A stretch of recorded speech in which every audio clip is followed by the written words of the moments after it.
AIX, The Paradise of the Rheumatics, contributed to the New York Sun, 1891, by Mark Twain. AIX les Bains. Certainly this is an enchanting place. It is a strong word, but I think the facts justify it. True, there is a rabble of nobilities, big and little, here all the time, and often a king or two, but as these behave quite nicely and also keep mainly to themselves, they are little or no annoyance. And then a king makes the best advertisement there is, and the cheapest. All he costs is a reception at the station by the mayor and the police in their Sunday uniforms, shop front decorations along the route from station to hotel, brass band at the hotel, fireworks in the evening, free bath in the morning. This is the whole expense, and in return for it he goes away from here with the broad of his back metaphorically stenciled over with display ads, which shout to all nations of the world, assisted by the telegraph. Rheumatism rooted at AIX les Bains. Gout admonished, nerves braced up. All diseases welcomed, and satisfaction given, or the money returned at the door. We leave nature's noble cliffs and crags undefiled and uninsulted by the advertiser's paint brush. We use the back of a king, which is better and proper and more effective too, for the cliffs stay still and few see it. But the king moves across the fields of the world and is visible from all points, like a constellation. We are out for kings this week, but one will be along soon, possibly His Satanic Majesty of Russia. There's a colossus for you, a mysterious and terrible form that towers up into unsearchable space and casts a shadow across the universe like a planet in eclipse. There will be but one absorbing spectacle in this world when we stencil him and start him out. This is an old valley, this of AIX, both in the history of man and in the geological records of its rocks. Its little lake of Birgit carries the human history back to the lake dwellers, furnishing 7 groups of their habitations, and Dr. William Wakefield says in his interesting local guide that the mountains round about furnish, geographically, a veritable epitome of the globe. The stratified chapters of the Earth's history are clearly and permanently written on the sides of the roaring bulk of the Dent du Chat, but many of the layers of race, religion, and government, which in turn have flourished and perished here between the lake dweller of several thousand years ago and the French Republican of today, are ill-defined and uninforming by comparison. There are several varieties of pagans. They went their way, one after the other, down into night and oblivion, leaving no account of themselves, no memorials. The Romans arrive, 300 years ago. Other parts of France are rich with remembrances of their 8 centuries of occupation, but not many are here. Other pagans followed the Romans. By and by Christianity arrived, some 400 years after the time of Christ. The long procession of races, languages, religions, and dynasties demolished one another's records. It is man's way always. As a result, nothing is left of the handiwork of the remoter inhabitants of the region except the constructions of the lake dwellers and some Roman odds and ends. There is part of a small Roman temple, there is part of a Roman bath, there is a graceful and battered Roman arch. It stands on a turfy level over the way from the present great bathhouse, is surrounded by magnolia trees, and is both a picturesque and suggestive object. It has stood there some 1600 years. Its nearest neighbor, not 20 steps away, is a Catholic church. They are symbols of the 2 chief eras in the history of AIX, yes, and of the European world. I judge that the venerable arch is held in reverent esteem by everybody, and that this esteem is its sufficient protection from insult, for it is the only public structure I have yet seen in France which lacks the sign. It is forbidden to post bills here. Its neighbor the church has that sign on more than one of its sides, and other signs, too, forbidding certain other sorts of desecration. The arch's nearest neighbor just at its elbow, like the church's the telegraph office. So there you have the 3 great eras bunched together: the era of war, the era of theology, the era of business. You pass under the arch, and the buried CSRs seem to rise from the dust of the centuries and flit before you. You pass by that old battered church, and are in touch with the Middle Ages, and with another step you can put down 10 francs and shake hands with Oshkosh under the Atlantic. It is curious to think what changes the last of the 3 symbols stand for. Changes in men's ways and thoughts, changes in material civilization, changes in the deity or in men's conception of the deity, if that is an exacter way of putting it. The second of the symbols arrived in the earth at a time when the deity's possessions consisted of a small sky freckled with mustard-seed stars, and under it, a patch of landed estate not so big as the holdings of the Tsar today, and all his time was taken up in trying to keep a handful of Jews in some sort of order, exactly the same number of them that the Tsar has lately been dealing with in a more abrupt and far less loving and long-suffering way. At a later time, a time within all old men's memories, the deity was otherwise engaged. He was dreaming his eternities away on his great white throne, steeped in the soft bliss of hymns of praise wafted aloft without ceasing from choirs of ransomed souls, Presbyterians and the rest. This was a deity proper enough to the size and conditions of things, no doubt a provincial deity with provincial tastes. The change since has been inconceivably vast. His empire has been unimaginably enlarged. Today he is a master of a universe made up of myriads upon myriads of gigantic suns, and among them, lost in that limitless sea of light, floats that atom. His earth, which once seemed so good and satisfactory, and cost so many days of patient labor to build, is a mere cork adrift in the waters of a shoreless Atlantic. This is a business era, and no doubt he is governing his huge empire now, not by dreaming the time away in the buzz of hymning choirs, with occasional explosions of arbitrary power disproportioned to the size of the annoyance, but by applying laws of a sort proper and necessary to the sane and successful management of a complex and prodigious establishment, and by seeing to it that the exact and constant operation of these laws is not interfered with for the accommodation of any individual or political or religious faction or nation. Mighty has been the advance of the nations and the liberalization of thought. A result of it is a changed deity, a deity of a dignity and sublimity proportioned to the majesty of his office and the magnitude of his empire, a deity who has been freed from 100 fretting chains and will in time be freed from the rest by the several ecclesiastical bodies who have these matters in charge. It was, without doubt, a mistake and a step backward when the Presbyterian synods of America lately decided, by vote, to leave him still embarrassed with the dogma of infant damnation. Situated as we are, we cannot at present know with how much of anxiety he watched the balloting, nor with how much of grieved disappointment he observed the result. Well, all these eras above spoken of are modern, they are of last week, they are of yesterday, they are of this morning, so to speak. The springs, the healing waters that gush up from under this hillside village, indeed are ancient. They indeed are a genuine antiquity. They antedate all those fresh human matters by processions of centuries. They were born with the fossils of the Dent du Chat, and they have been always abundant. They furnished 1,000,000 gallons a day to wash the lake dwellers with, the same to wash the sea Asars with, no less to wash Balzac with, and have not diminished on my account. 1,000,000 gallons a day for how many days? Figures cannot set forth the number. The delivery, in the aggregate, has amounted to an Atlantic, and there is still an Atlantic down in there. By Dr. Wakefield's calculation, the Atlantic is 3/4 of a mile down in the earth. The calculation is based upon the temperature of the water, which is 114 degrees to 117 degrees Fahrenheit, the natural law being that below a certain depth heat augments at the rate of 1 degree for every 60 feet of descent. AIX is handsome, and is handsomely situated, too, on its hill slope, with its stately prospect of mountain range and plains spread out before it and about it.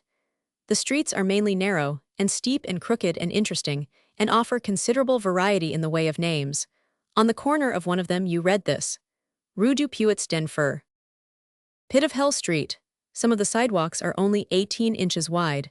They are for the cats, probably. There is a pleasant park, and there are spacious and beautiful grounds connected with the two great pleasure resorts, the Circle and the Villa des Fleurs. The town consists of big hotels, little hotels, and pensions. The season lasts about 6 months, beginning with May.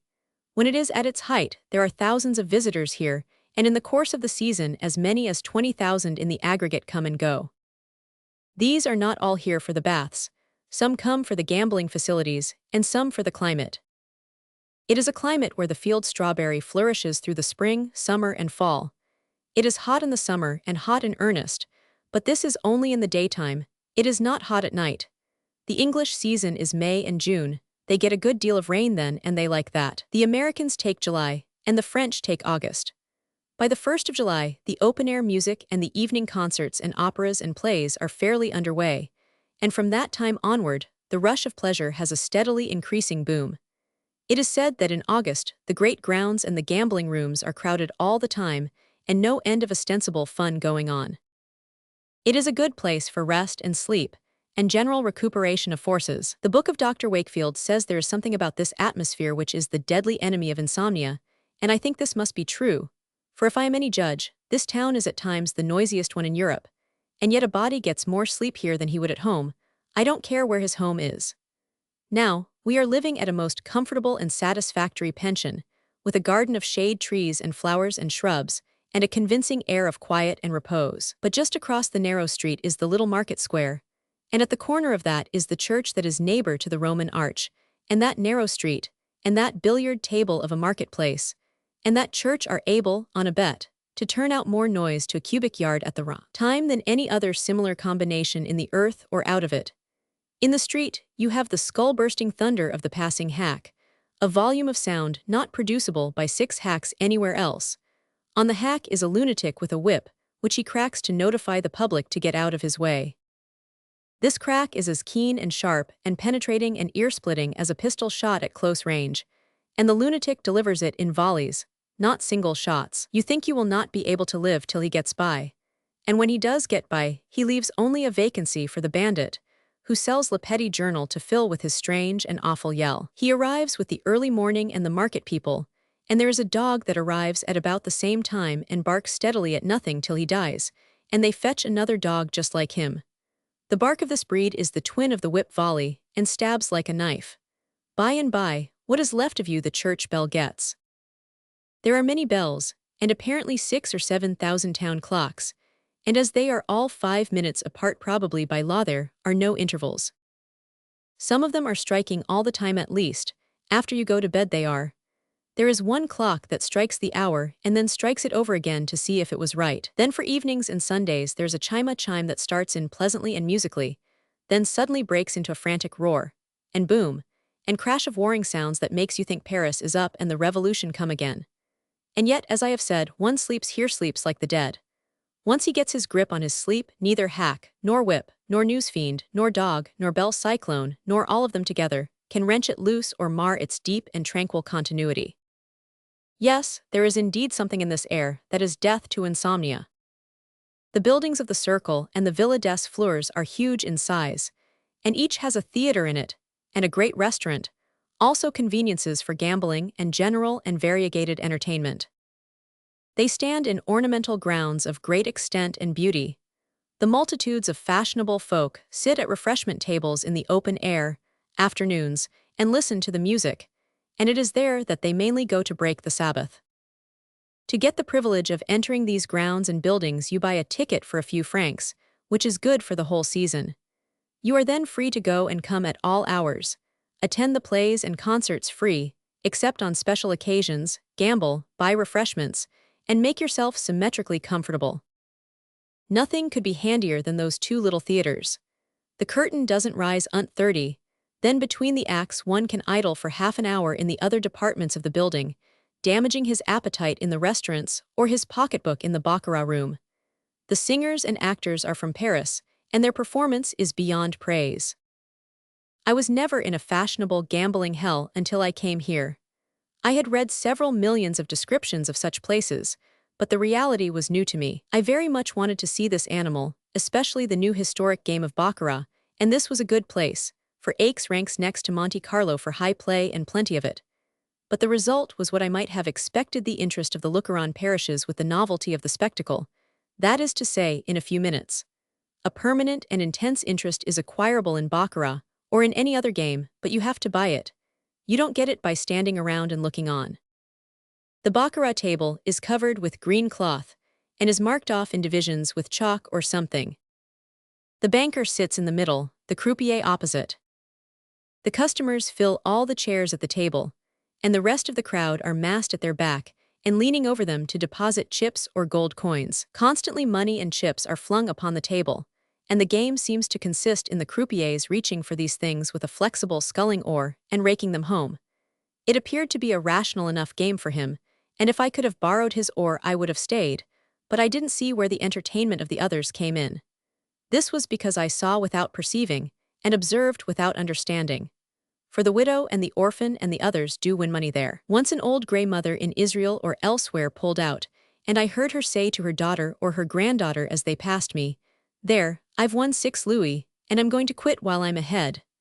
Also, there was this statistic. A friend pointed to a young man with the dead stub of a cigar in his mouth, which he kept munching nervously all the time and pitching $100 chips on the board, while two sweet young girls reached down over his shoulders to deposit modest little gold pieces, and said, "He's only funning, now. Wasting a few hundred to pass the time waiting for the gold room to open, which won't be till after midnight, then you'll see him bet. He won £14,000 there last night." They don't bet anything there but big money. The thing I chiefly missed was the haggard people with the intense eye, the hunted look, the desperate mien, candidates for suicide and the pauper's grave. They are in the description as a rule, but they were off duty that night. All the gamblers, male and female, old and young, looked abnormally cheerful and prosperous. However, all the nations were there, clothed richly and speaking all the languages. Some of the women were painted, and were evidently shaky as to character. These items tallied with the descriptions well enough. The etiquette of the place was difficult to master. In the brilliant and populous halls and corridors you don't smoke, and you wear your hat, no matter how many ladies are in the thick throng of drifting humanity, but the moment you cross the sacred threshold and enter the gambling hell, off the hat must come, and everybody lights his cigar and goes to suffocating the ladies. But what I came here for 5 weeks ago was the baths. My right arm was disabled with rheumatism. To sit at home in America and guess out the European bath best fitted for a particular ailment or combination of ailments, it is not possible, and it would not be a good idea to experiment in that way, anyhow. There are a great many curative baths on the continent, and some are good for one disease and bad for another. So it is necessary to let your physician name a bath for you. As a rule, Americans go to Europe to get this advice, and South Americans go to Paris for it. Now and then an economist chooses his bath himself and does 1,000 miles of railroading to get to it, and then the local physicians tell him he has come to the wrong place. He sees that he has lost time and money and strength, and almost the minute he realizes this, he loses his temper. I had the rheumatism and was advised to go to AIX, not so much because I had that disease as because I had the promise of certain others. What they were was not explained to me, but they are either in the following menu or I have been sent to the wrong place.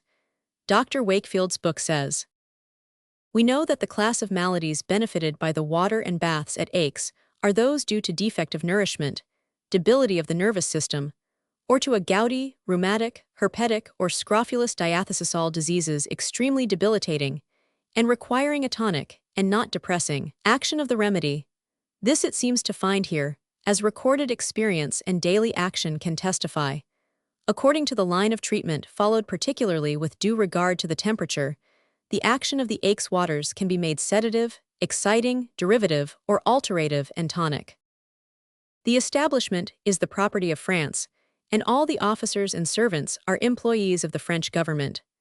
The bathhouse is a huge and massive pile of white marble masonry and looks more like a temple than anything else. It has several floors and each is full of bath cabinets. There is every kind of bath for the nose, the ears, the throat, vapor baths, swimming baths, and all people's favorite, the douche. It is a good building to get lost in when you are not familiar with it. From early morning until nearly noon people are streaming in and streaming out without halt. The majority come afoot, but great numbers are brought in sedan chairs, a sufficiently ugly contrivance whose cover is a steep little tent made of striped canvas. You see nothing of the patient in this diving bell as the bearers tramp along, except a glimpse of his ankles bound together, and swathed around with blankets or towels to that generous degree that the result suggests a sore piano leg. By attention and practice, the pallbearers have got so that they can keep out of step all the time and they do it. As a consequence, their veiled churn goes rocking, tilting, swaying along like a bell buoy in a ground swell. It makes the oldest sailor homesick to look at that spectacle. The course is usually 15 douche baths and 5 tub baths. You take the douche 3 days in succession, then knock off and take a tub. You keep up this distribution through the course. If one course does not cure you, you take another one after an interval. You seek a local physician, and he examines your case and prescribes the kind of bath required for it, with various other particulars.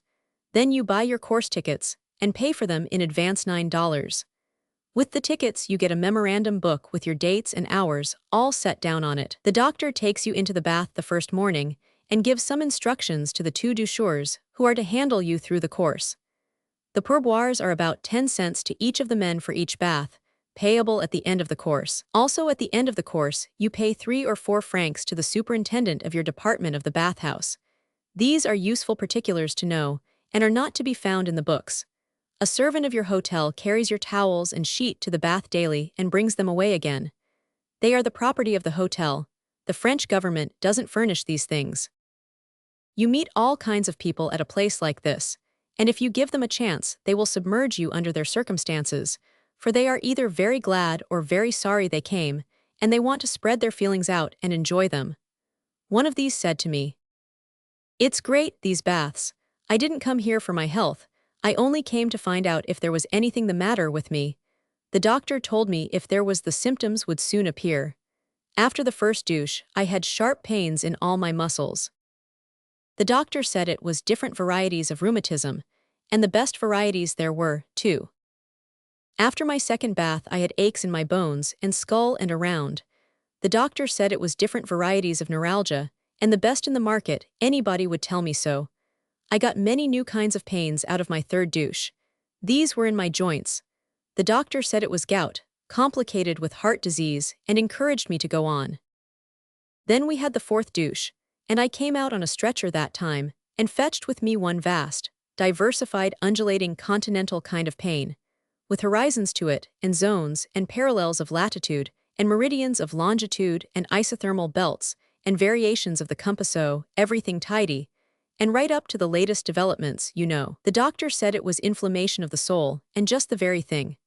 Well, I went right on gathering them in: toothache, liver complaint, softening of the brain, nostalgia, bronchitis, osteology, fits, coleoptera, hydrangea, cyclopedia britannica, delirium tremens, and a lot of other things that I've got down on my list that I'll show you, and you can keep it if you like and tally off the bric-a-brac as you lay it in. The doctor said I was a grand proof of what these baths could do, said I had come here as innocent of disease as a grindstone, and inside of 3 weeks these baths had sluiced out of me every important ailment known to medical science, along with considerable more that were entirely new and patentable. Why, he wanted to exhibit me in his bay window. There seemed to be a good many liars this year. I began to take the baths and found them most enjoyable, so enjoyable that if I hadn't had a disease I would have borrowed one, just to have a pretext for going on. They took me into a stone-floored basin about 14 feet square, which had enough strange-looking pipes and things in it to make it look like a torture chamber. The 2 half-naked men seated me on a pine stool, and kept a couple of warm water jets as thick as one's wrist playing upon me while they kneaded me, stroked me, twisted me, and applied all the other details of the scientific massage to me for 7 or 8 minutes. Then they stood me up and played a powerful jet upon me all around for another minute. The cool shower bath came next, and the thing was over. I came out of the bathhouse, a few minutes later feeling younger and fresher and finer than I have felt since I was a boy. The spring and cheer and delight of this exaltation lasted 3 hours, and the same uplifting effect has followed the 20 douches which I have taken since. After my first douche I went to the chemist, on the corner, as per instructions, and asked for half a glass of chal water. It comes from a spring 16 miles from here. It was furnished to me, but perceiving that there was something the matter with it, I offered to wait till they could get some that was fresh, but they said it always smelled that way. They said that the reason that this was so much ranker than the sulfur water of the bath was that this contained 32 times as much sulfur as that. It is true, but in my opinion that water comes from a cemetery, and not a fresh cemetery either. History says that one of the early Roman generals lost an army down there somewhere. If he could come back now, I think this water would help him find it again. However, I drank the chal, and have drunk it once or twice every day since. I suppose it is all right, but I wish I knew what was the matter with those Romans. My first baths developed plenty of pain, but the subsequent ones removed almost all of it. I have got back the use of my arm these last few days, and I am going away now.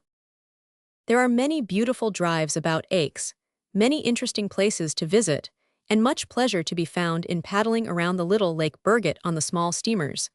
But the excursion which satisfied me best was a trip to Annecy and its neighborhood.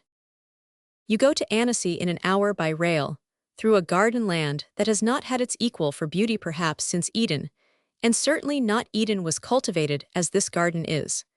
The charm and loveliness of the whole region are bewildering. Picturesque rocks, forest-clothed hills, slopes richly bright in the cleanest and greenest grass, fields of grain without freck or flaw, dainty of color and as shiny and shimmery as silk, old gray mansions and towers, half buried in foliage and sunny eminences, deep chasms with precipitous walls, and a swift stream of pale blue water between, with now and then a tumbling cascade, and always noble mountains in view, with vagrant white clouds curling about their summits. Then at the end of an hour you come to Annecy and rattle through its old crooked lanes, built solidly up with curious old houses that are a dream of the Middle Ages, and presently you come to the main object of your trip, Lake Annecy. It is a revelation, it is a miracle. It brings the tears to a body's eyes, it affects you just as all things that you instantly recognize as perfect affect you: perfect music, perfect eloquence, perfect art, perfect joy, perfect grief. It stretches itself out there in a caressing sunlight, and away toward its border of majestic mountains, a crisped and radiant plain of water of the divinest blue that can be imagined. All the blues are there, from the faintest shoal water suggestion of the color, detectable only in the shadow of some overhanging object, all the way through, a little blue and a little bluer still, and again a shade bluer, till you strike the deep, rich Mediterranean splendor which breaks the heart in your bosom. It is so beautiful. And the mountains, as you skim along on the steamboat, how stately their forms, how noble their proportions, how green their velvet slopes, how soft the mottlings of the sun and shadow that play about the rocky ramparts that crown them, how opaline the vast upheavals of snow banked against the sky in the remotenesses beyond Mont Blanc, and the others how shall anybody describe? Why, not even the painter can quite do it, and the most the pen can do is to suggest. Up the lake there is an old Abbey Talleries relic of the Middle Ages. We stopped there, stepped from the sparkling water, and the rush and boom and fret and fever of the 19th century into the solemnity, and the silence, and the soft gloom, and the brooding mystery of a remote antiquity. The stone step at the water's edge had the traces of a worn-out inscription on it. The wide flight of stone steps that led up to the front door was polished smooth by the passing feet of forgotten centuries, and there was not an unbroken stone among them all. Within the pile was the old square cloister with covered arcade all around it, where the monks of the ancient times used to sit and meditate, and now and then welcome to their hospitalities the wandering knight with his tin breeches on. And in the middle of the square court, open to the sky, was a stone well curb, cracked and slick with age and use, and all about it were weeds, and among the weeds moldy brickbats that the crusaders used to throw at one another. A passage at the further side of the cloister led to another weedy and roofless little enclosure beyond, where there was a ruined wall clothed to the top with masses of ivy, and flanking it was a battered and picturesque arch. All over the building there were comfortable rooms and comfortable beds and clean plank floors with no carpets on them. In one room upstairs were half a dozen portraits, dimming relics of the vanished centuries, portraits of abbots who used to be as grand as princes in their old day, and very rich, and much worshipped and very bold. And in the next room there were a howling chromo and an electric bell. Downstairs there was an ancient wood carving with a Latin word commanding silence, and there was a spang-new piano close by. Two elderly French women, with the kindest and honestest and sincerest faces, have the abbey now, and they board and lodge people who are tired of the roar of cities and want to be where the dead silence and serenity and peace of this old nest will heal their blistered spirits and patch up their ragged minds. They fed us well, they slept us well, and I wish I could have stayed there a few years and got a solid rest. Marienbad, a health factory. The simple but sufficient regimen imposed on patients in an Austrian resort. Observations on digestion. This place is the village of Marienbad, Bohemia. It seems no very great distance from Annecy, in Haute-Savoie.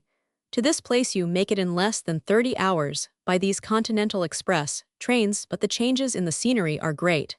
They are quite out of proportion to the distance covered. From Annecy by AIX to Geneva, you have blue lakes, with bold mountains springing from their borders, and far glimpses of snowy wastes lifted against the horizon beyond, while all about you is a garden cultivated to the last possibility of grace and beauty, a cultivation which doesn't stop with the handy lower levels, but is carried right up the sheer steeps, and propped there with ribs of masonry, and made to stay there in spite of Newton's law. Beyond Geneva, beyond Lausanne, at any rate you have for a while a country which noticeably resembles New England, and seems out of place, and like an intruder, who is wearing his everyday clothes at a fancy dress ball. But presently on your right, huge green mountain ramparts rise up, and after that for hours you are absorbed in watching the rich shadow effects which they furnish, and are only dully aware that New England is gone, and that you are flying past quaint and unspeakable old towns and towers. Next day you have the Lake of Zurich, and presently the Rhine is swinging by you.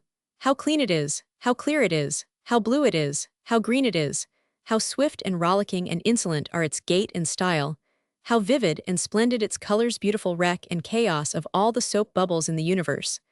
A person born on the Rhine must worship it. Yes, that is where his heart would be, that is where his last thoughts would be, the soldier of the Legion who lay dying in Algiers. And by you are in a German region, which you discover to be quite different from the recent Swiss lands behind you.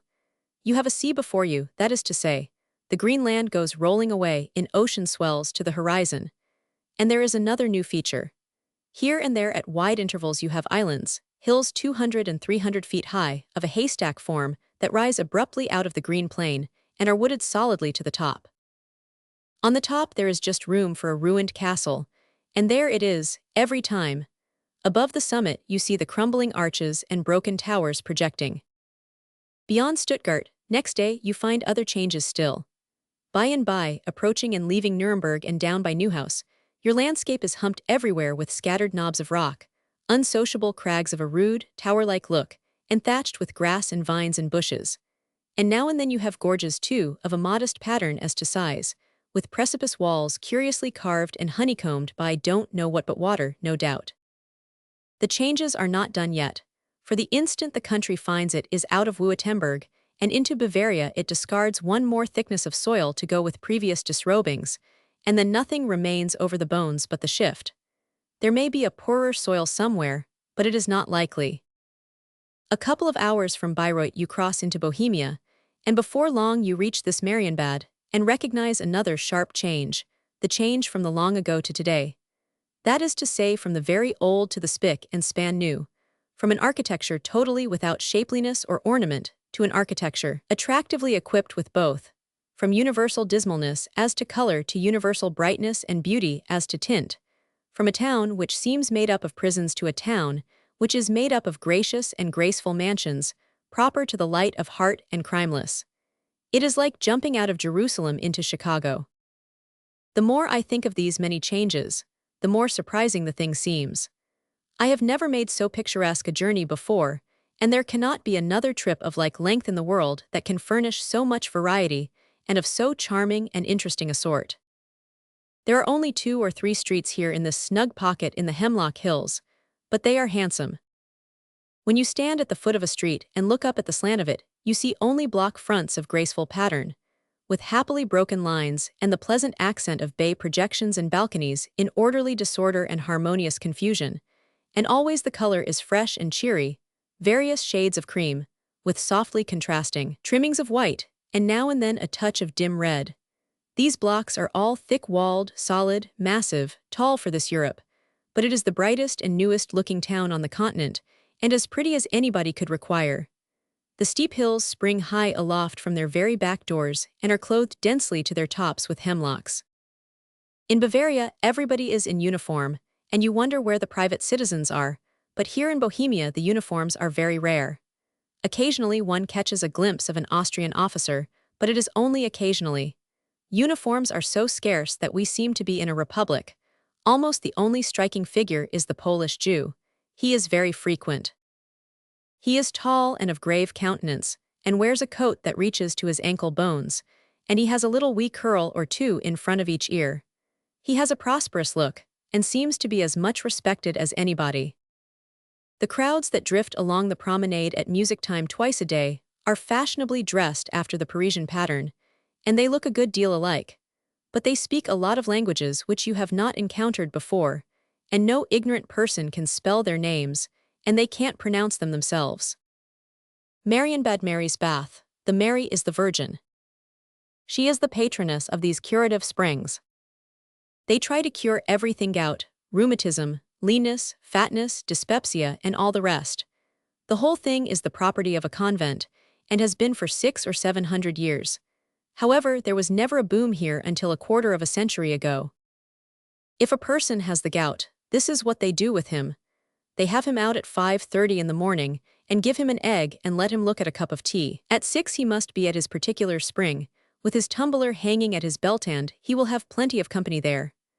At the first note of the orchestra, he must lift his tumbler and begin to sip his dreadful water with the rest. He must sip slowly and be a long time at it. Then he must tramp about the hills for an hour or so and get all the exercise and fresh air possible. Then he takes his tub or wallows in his mud, if mud baths are his sort. By noon he has a fine appetite, and the rules allow him to turn himself loose and satisfy it, so long as he is careful and eats only such things as he doesn't want. He puts in the afternoon walking the hills and filling up with fresh air. At night, he is allowed to take 3 ounces of any kind of food he doesn't like and drink 1 glass of any kind of liquor that he has a prejudice against.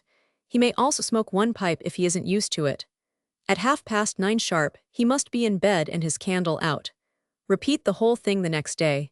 I don't see any advantage in this over having the gout. In the case of most diseases, that is about what one is required to undergo, and if you have any pleasant habit that you value, they want that. They want that the first thing. They make you drop everything that gives an interest to life.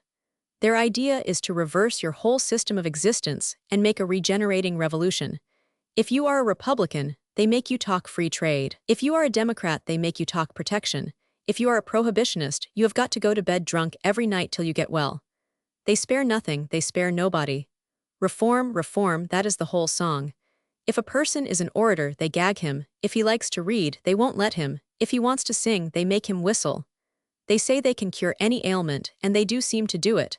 But why should a patient come all the way here? Why shouldn't he do these things at home and save the money? No disease would stay with a person who treated it like that. I didn't come here to take baths, I only came to look around. But first one person, then another began to throw out hints, and pretty soon I was a good deal concerned about myself. One of these gouties here said I had a gouty look about the eye. Next, a person who has catarrh of the intestines asked me if I didn't notice a dim sort of stomach ache when I sneezed. I hadn't before, but I did seem to notice it then. A man that's here for heart disease said he wouldn't come downstairs so fast if he had my build and aspect. A person with an old gold complexion said a man died here in the mud bath last week that had a petrified liver, good deal such a looking man as I am, and the same initials, and so on, and so on. Of course, there was nothing to be uneasy about, and I wasn't what you may call really uneasy, but I was not feeling very well, that is, not brisk, and I went to bed. I suppose that was not a good idea, because then they had me. I started in at the supper end of the mill and went through. I am said to be all right now, and free from disease, but this does not surprise me. What I have been through in these 2 weeks would free a person of pretty much everything in him that wasn't nailed there, any loose thing, any unattached fragment of bone, or meat, or morals, or disease, or propensities, or accomplishments, or what not. And I don't say but that I feel well enough. I feel better than I would if I was dead, I reckon. And besides, they say I am going to build up now and come right along and be all right. I am not saying anything, but I wish I had enough of my diseases back to make me aware of myself, and enough of my habits to make it worthwhile to live. To have nothing the matter with you and no habits is pretty tame, pretty colorless. It is just the way a saint feels, I reckon. It is at least the way he looks. I never could stand a saint. That reminds me that you see very few priests around here, and yet, as I have already said, this whole big enterprise is owned and managed by a convent. The few priests one does see here are dressed like human beings, and so there may be more of them than I imagine. 15 priests dressed like these could not attract as much of your attention as would one priest at Aix-les-Bains. You cannot pull your eye loose from the French priest as long as he is in sight. His dress is so fascinatingly ugly. I seem to be wandering from the subject, but I am not. This is about the coldest place I ever saw, and the wettest, too. This August seems like an English November to me. Rain? Why, it seems to like to rain here. It seems to rain every time there is a chance. You are strictly required to be out airing and exercising whenever the sun is shining. So I hate to see the sun shining because I hate air and duty exercise taken for medicine. It seems ungenuine, out of season, degraded to sordid utilities.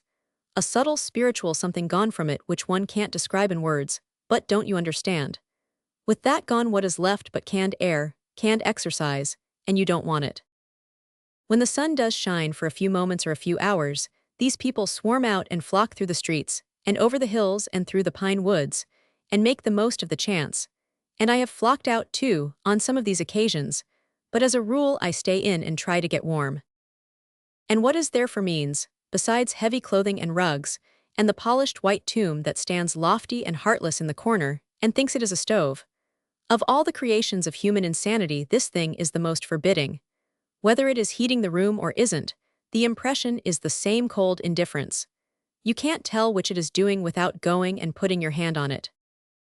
They burn little handfuls of kindlings in it, no substantial wood, and no coal. The fire burns out every 15 minutes, and there is no way to tell when this has happened. On these dismal days, with the rain steadily falling, it is no better company than a corpse. A roaring hickory fire, with the cordial flames leaping up the chimney, but I must not think of such things, they make a person homesick. This is a most strange place to come to get rid of disease. That is what you think most of the time. But in the intervals, when the sun shines and you are tramping the hills and are comparatively warm, you get to be neutral, maybe even friendly. I went up to the Aussichtturm the other day. This is a tower which stands on the summit of a steep hemlock mountain here. A tower which there isn't the least use for, because the view is as good at the base of it as it is at the top of it. But Germanic people are just mad for views. They never get enough of a view. If they owned Mount Blanc, they would build a tower on top of it. The roads up that mountain through that hemlock forest are hard-packed and smooth, and the grades are easy and comfortable. They are for walkers, not for carriages. You move through steep silence and twilight, and you seem to be in a million-columned temple.